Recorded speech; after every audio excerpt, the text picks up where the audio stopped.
Ezra, Kabanata 5. Nang panahong iyon, ang mga propetang sina Hagay at Zacarias na anak ni Ido ay nagpahayag ng propesiya sa pangalan ng Diyos ng Israel tungkol sa mga Hudyong nakatira sa Huda at Jerusalem.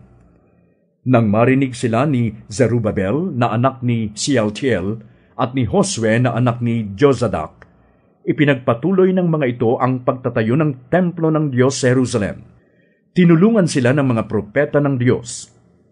Agad namang dumating si Tatenai, na gobernador ng kanluran ng Euphrates, at si Setar-Bozenai, kasama ang iba pang mga pinuno. Tinanong ng mga ito sina Zerubbabel at Josue, "Sinong nag-utos sa inyo na gawin at tapusin ang templong ito?" Tinanong pa nila, "Ano ang mga pangalan ng mga lalaking nagtatrabaho rito?" Ngunit binantayan ng Diyos ang pinuno ng mga Hudyo, kaya't hindi sila pinakialaman ng mga pinunong taga-Persia, habang hindi pa nakakapag-ulat ang mga ito kay Emperador Dario, at habang hinihintay nila ang sagot ng hari.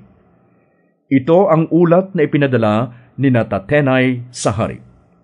"Sumainyo nawa ang kapayapaan, Haring Dario.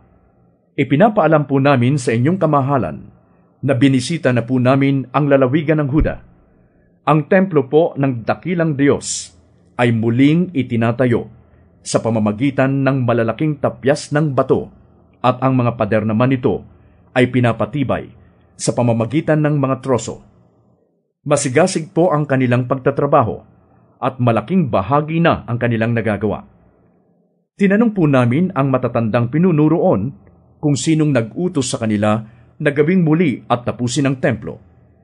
Tinanong din po namin ang kanilang mga pangalan upang maipaalam namin sa inyo kung sino-sino ang mga nangunguna sa gawaing iyon.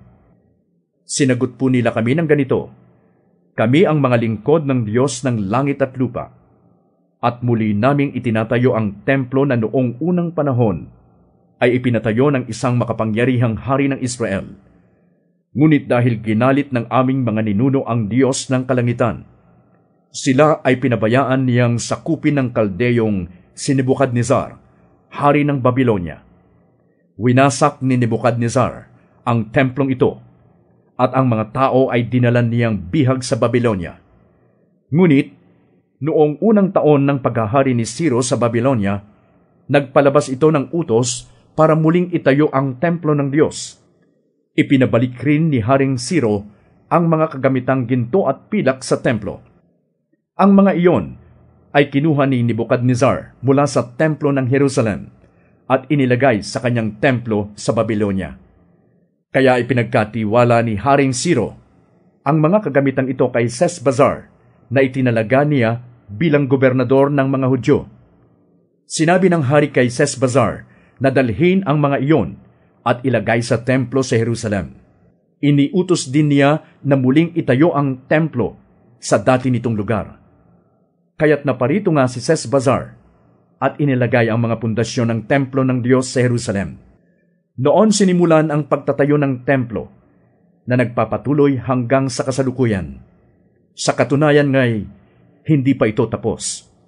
Ngayon, kung mamarapatin po ng inyong kamahalan, ipahanap po ninyo sa mga taguan ng mga kasulatan ng kaharian sa Babylonia kung tunay ngang ipinag-utos ni Haring Ciro na muling itayo ang templo ng Diyos sa Jerusalem.